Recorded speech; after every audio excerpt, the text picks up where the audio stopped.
નમસ્કાર, હું ફાલ્ગુની સી પટેલ, સરકારી માધ્યમિક અને ઉચ્ચતર માધ્યમિક શાળા સાકરપાટણ, તાલુકો વઘઈ, જિલ્લો ડાંગમાં ઇન્ચાર્જ આચાર્ય તરીકેની ફરજ બજાવું છું.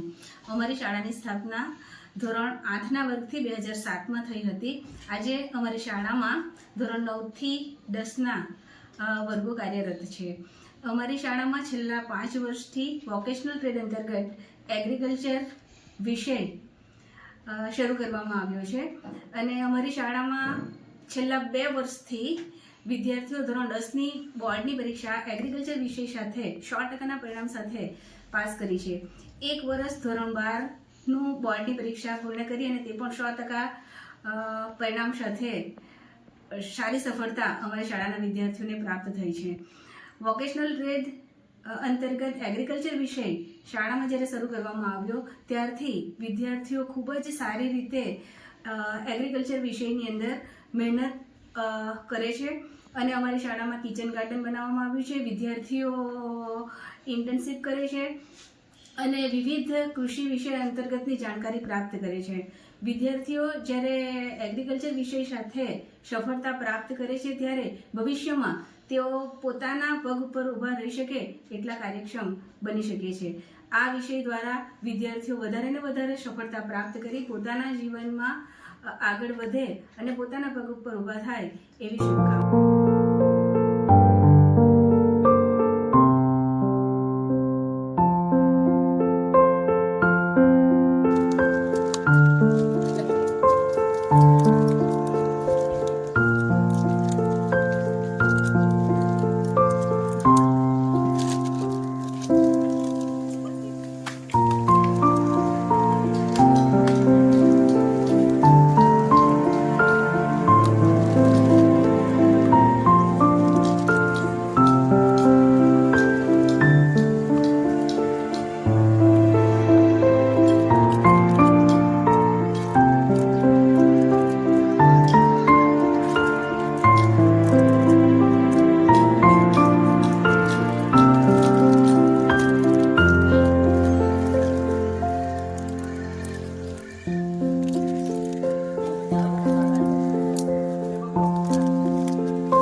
इस वीडियो में एक एक पौधे में कई किलो टमाटर उगा कर दिखाऊंगा और बताऊंगा हर पौधे में कई गुना टमाटर लेने की वो टेक्निक्स जिन्हें किसान अपने खेतों में पाने के लिए मिट्टी कैसे तैयार करना चाहिए, कब कौन सी और कितनी खाद देना चाहिए, प्लांट की ग्रोथ की हर स्टेज पर उनकी केयर कैसे करना है।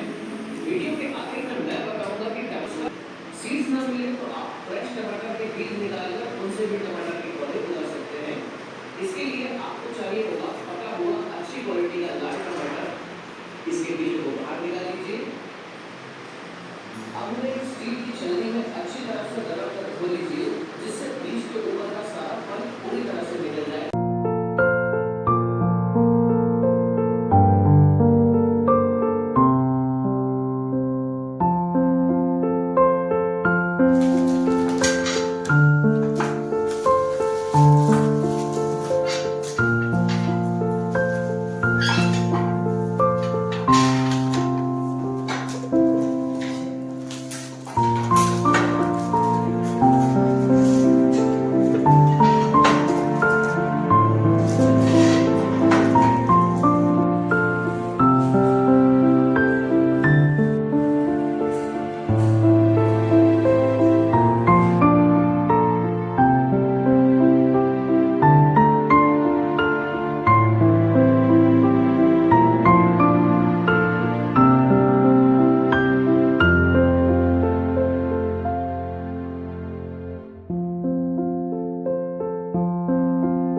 વિવિધ ફૂલોનું મહત્ત્વ, વિવિધ પ્રકારની નર્સરીઓ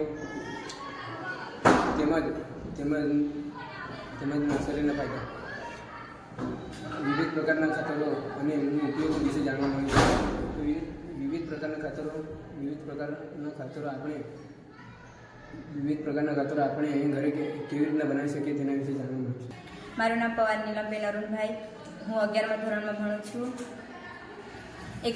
એગ્રીકલ્ચર વિશે અમને ઘણું બધું જાણવા મળ્યું છે, જેમાં વિવિધ પ્રકારની નર્સરીઓ, વિવિધ પ્રકારના ફૂલો અને વિવિધ પ્રકારના ખાતરો જે આપણે કેવી રીતે ઘરે બનાવી શકીએ છીએ તેના વિશે અમને એગ્રીકલ્ચરમાં જાણવા મળ્યું છે. જ્યોતિષિંતાબેન ધર્મભાઈ, ધોરણ 11, વિષય એગ્રીકલ્ચર. એગ્રીકલ્ચરથી અમને ઘણું બધું જાણવા મળ્યું છે. એગ્રીકલ્ચરમાં અમને વિવિધ નર્સરીઓ, વિવિધ ફૂલો વિશે ઘણું બધું જાણકારી મળે છે અને ઘરે કેવી રીતે આપણે ખાતર બનાવી શકીએ તેના વિશે જાણવા મળ્યું છે.